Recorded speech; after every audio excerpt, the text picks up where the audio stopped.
Welcome back. Time now for Media Watch. I'm joined by James Creedon. Hello, James. Evening, Tom. We're going to start with a video that's doing the rounds about the Malian army, and some saying it perhaps exemplifies just why outside help was needed.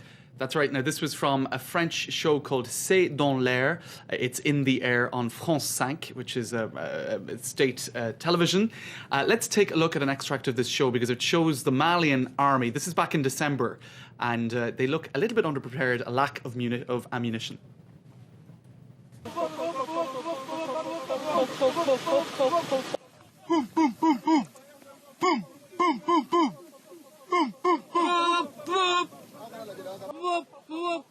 Il ne manque pas d'allant, mais de... Right, now that was from December, but it was put online again a couple of days ago, as the whole intervention in Mali has become centre stage in the news. It's had 133,000 hits on YouTube in the last couple of days. I suppose, it's sort of a tragicomic scene. It shows, I suppose, a really badly and underprepared force, and that would explain, to some extent, why the French forces were necessary on the ground. Now, the French are pretty much on their own for now, apart from some West African countries that have come in, and it is a source of irritation for some politicians in France. Let's take a look at Pierre Lelouch on this webpage here. Now, he spoke in the National Assembly yesterday, Tom, and he said, why is it always the French who have to do this on their own? He's a UMP deputy, I should add. He said, we keep hearing the usual refrain about Franco-German friendship, but in fact we're beginning to move apart more and more on all of the big questions of foreign policy. Whenever we need Germany, they're not there. The French do not have a vocation to be the mercenaries for Europe. It's the French on our own or the French with the English every time there is a problem and others looking on. So some criticism for the fact that it's just France going to help the Malians. Now, we're going to move on to Lance Armstrong, who, of course, gave that tell-all to Oprah Winfrey.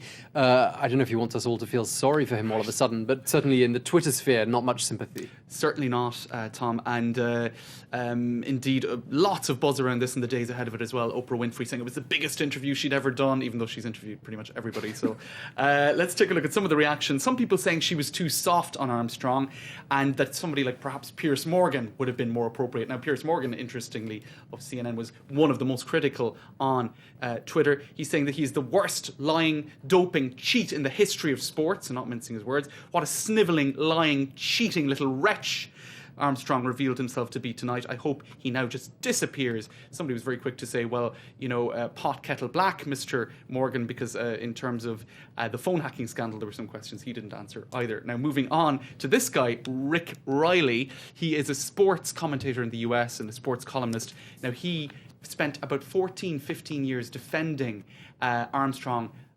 absolutely and fully and completely, until he got an email about 2 or 3 days ago from Armstrong saying, sorry. And Rick Riley is furious. He said, after years of lying to my face, Lance Armstrong apologises in an email. He can keep it. And you can see here extracts of that email where he just literally said, sorry about that. And further down, this guy's reaction, 2 words, that's it. For 14 years of defending a man and in the end being made to look like a chump.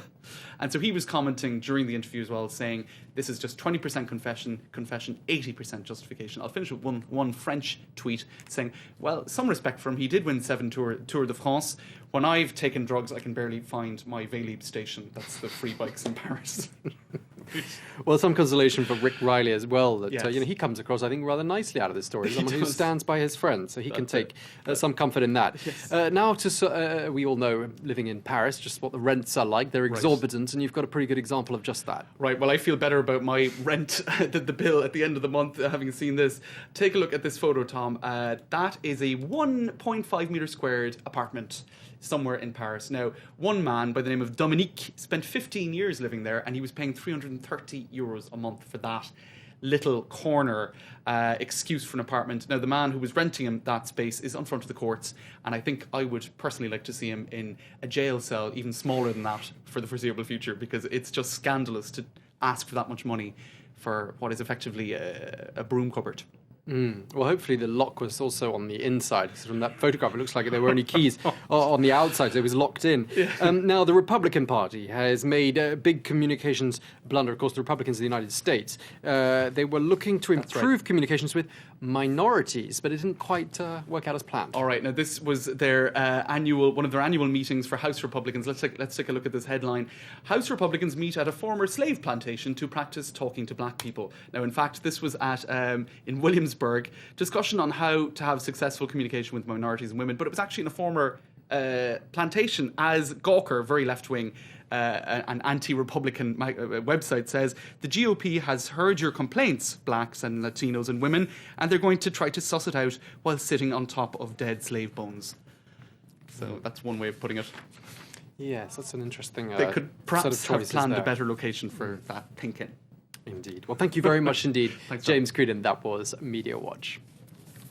Well, it's time now to get a check of what's getting people clicking, blogging and sharing online. Our daily date with cyberspace web news starts right now.